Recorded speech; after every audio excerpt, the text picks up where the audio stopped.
activity, which is that literally looking up at the stars one night, suddenly one star that was absolutely static shot off from a standing star, clearly from a standing star.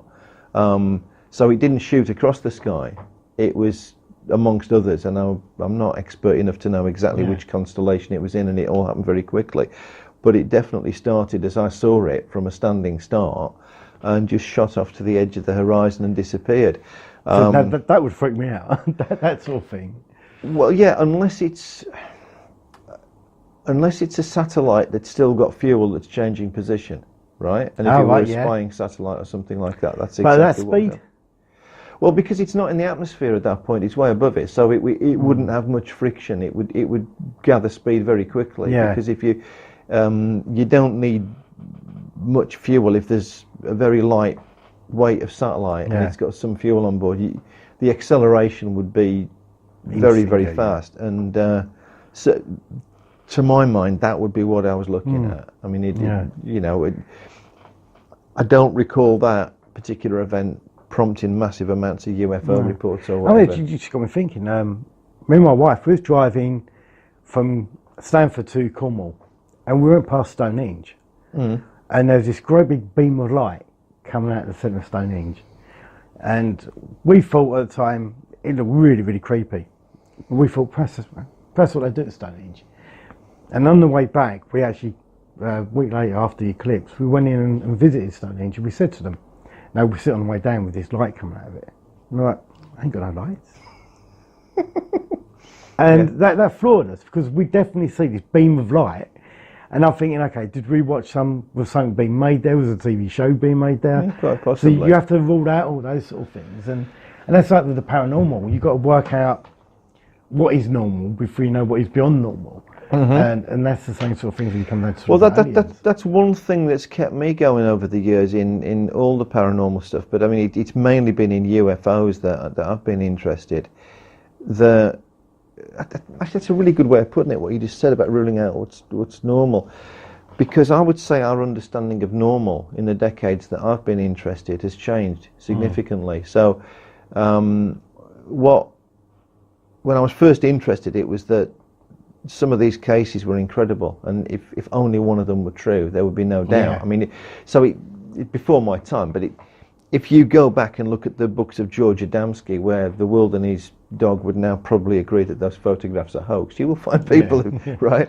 But I remember my dad saying to me, because my dad owned a copy of Flying Saucers Have Landed, and I read it when I was about 11 or 12, and I remember him saying to me, just pointing to one of the photographs and saying, well, if that was true, there's no doubt. I mean, if you could authenticate that photograph, then you're sorted, aren't you? That there's no doubt that these things are real. But those spectacular cases have kept coming, but our understanding of things like fantasy-prone personality disorder or whatever has expanded a lot. And, you're saying about electrical effects on people's brains.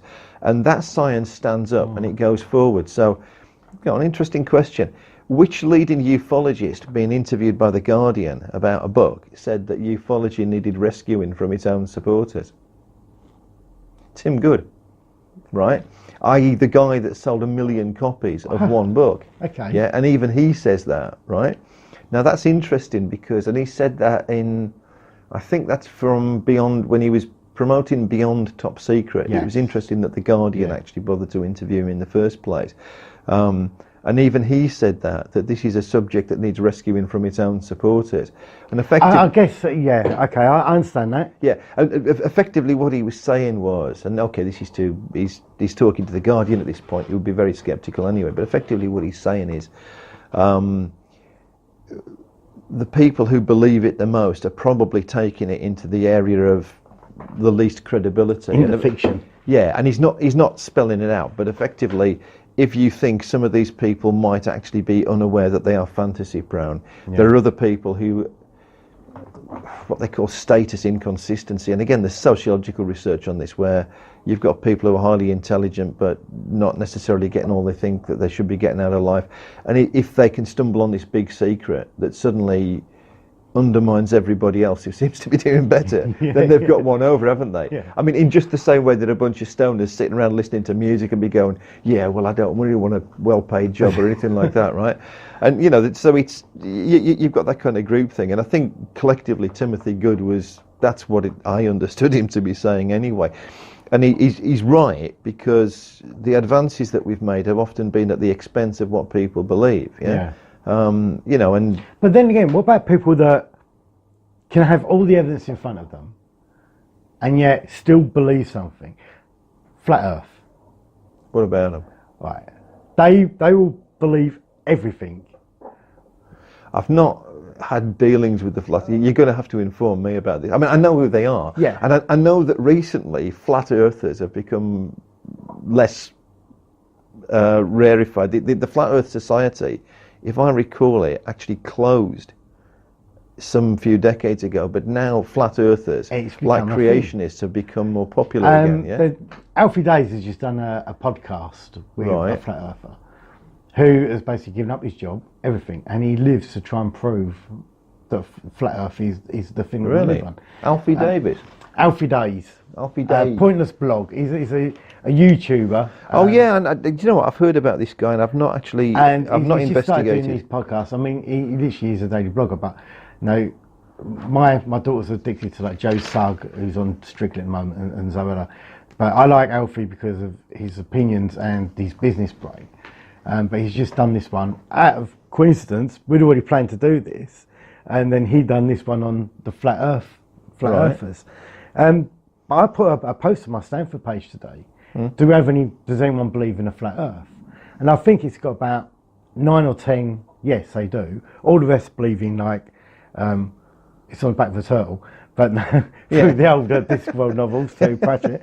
But you know, we're on a ramble. But even in that small community, we've got people that truly believe. You know, you've got one on me there, because I wouldn't begin to know. So, how do you know whether they're saying yes just to be ironic? Well, there's a pinch of salt, isn't it? Because normally there's enough comical answers on there that they select that. But I do know there's a few people in my area that truly do believe that we live on a flat disc. I'm willing to bet that there are people who do, and I mean, I'm old enough that I've seen one or two things which were clearly fiction become factual beliefs. So Trump becoming Prime Minister, being the President, The Simpsons.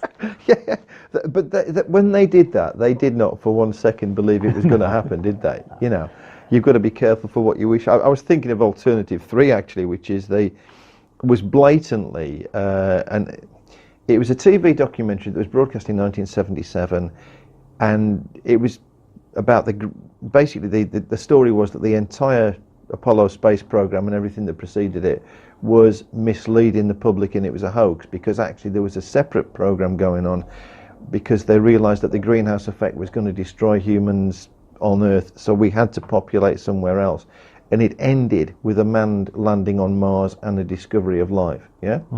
And I've met people who believe it's true, and it wasn't. And in fact, if you find the original broadcast, it was broadcast I think in June 1977, but one significant thing is that in the end of the credits they date it to April the 1st, right? And I was watching it knowing it was rubbish, because, you know, like I say, I was into the Apollo moonshot and everything. So I think there's an astronaut called Charles Grodin or Bob Grodin or something who turns up into it, and I just know he wasn't a real astronaut. Yeah, I'm being asked how long that this is the guy from Stanford who can't handle the walk home. If we had an estimated time left, Shane, how long? 10 minutes. 10 minutes, Graham.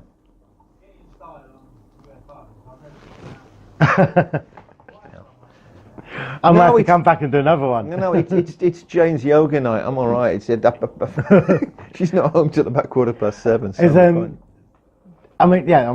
going on to that. So Van Halen belt. I believe we landed on the Van Halen belt, right? The Van Halen belt. Van Halen belt. Van Halen. Yeah, that would be great, wouldn't it? Was it Van Halen?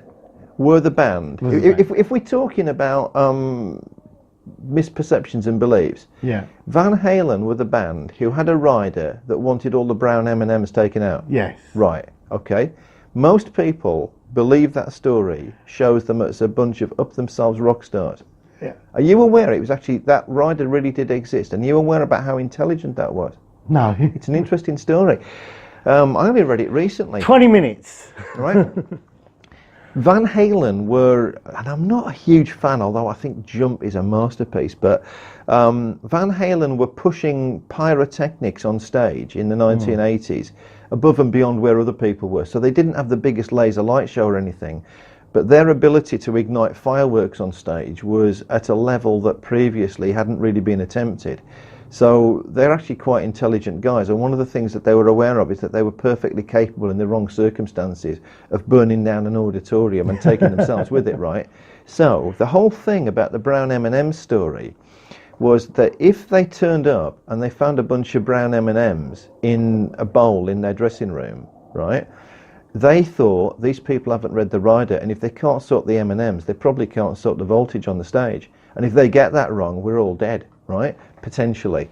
So the whole point of the story was that they really did that, but what they were checking was how diligent the venues were, because if they were dealing with people who weren't going to pay attention... That's really clever. Yeah, it is, actually. And it's kind of relevant in the sense that there are myths that go around. I read that recently, and I'd completely fallen for the fact that this was just, this was like sex and cocaine, and, it was like... We'll do whatever we can because we're Van Halen, but actually there's a hell of a lot of intelligence behind that. Yeah, when you talk about it, it's not just because when you talk about music, you've got a real depth knowledge of music as well. A bit, yeah. I mean, I can't so much so number one this week, though. You made us listen to Napalm Death. Oh, right, okay. No apologies. The world and his dog should listen to Napalm Death, right? And if your thing is on YouTube, everybody should go and have a look at the official You Suffer video, all 2.4 seconds of it. An absolute I've played it to every class I've ever taught. Really? Yeah. Good. Well, because of you. All my clients who've ever been in my classes have all heard Napalm Death, Road Record, shortest record song. Yeah, You Suffer is. I mean, there are shorter songs now. There are songs these days that are so short. Oh, it's just one chord, isn't it? It's just boom. Yeah, and the lyrics are like. But this is Napalm Death, and I remember the day you showed us it, and I was like, "What the hell?" Yeah. And then you followed it up by making a study. Count how many times a set of legs was shown in the video by ZZ Top. Legs. Oh yeah, that's right. Yeah, as in that. The point of that wasn't to just admire people. Just make us all sit there look at people. No, it was critical thinking. It was basically if you look at those seminal ZZ Top videos.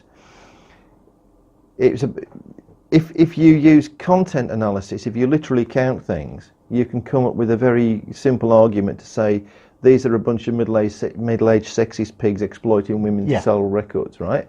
If you look at the iconography, then you get a completely different story because they're mythical. That's the one that you was teaching us. Yeah. That's but you know, I can't remember that word for years. Iconography, yeah, but there is a mythical structure in those videos which involves the passing of power with the throwing of a key ring. Yeah. And I mean, to this day, that's a model that works for, pop videos, yeah?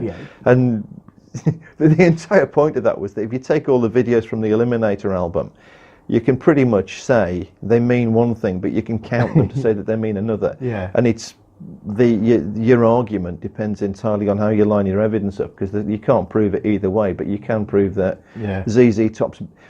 One great thing about ZZ Top, this is a personal opinion, I mean obviously you can't prove this, but I would say that any band whose biggest selling album is not their greatest hits have probably got some musical credibility, because at least once they contained a vision. And Eliminator is still bigger selling than ZZ Top's greatest hits.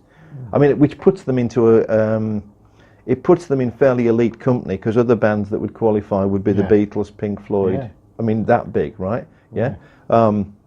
So it's the ones who've made massive artistic statements. And no, actually, the Eagles, that's the greatest hits, isn't it? But Michael Jackson's Thriller, for example, is bigger selling than any compilation that he's party to. So ZZ Top are in that rarefied company, and Eliminator is that album, and those videos that you were studying are the ones. It was fully enjoyable. Yeah. I mean, it was good music. It was good music. I saw them last year, actually. Oh, brilliant. Yeah, they're. I love their music, and if you're into ZZ Top, it depends how. Rhythmine, 1996. Yes. Right. Okay. I love that, and I had it as a big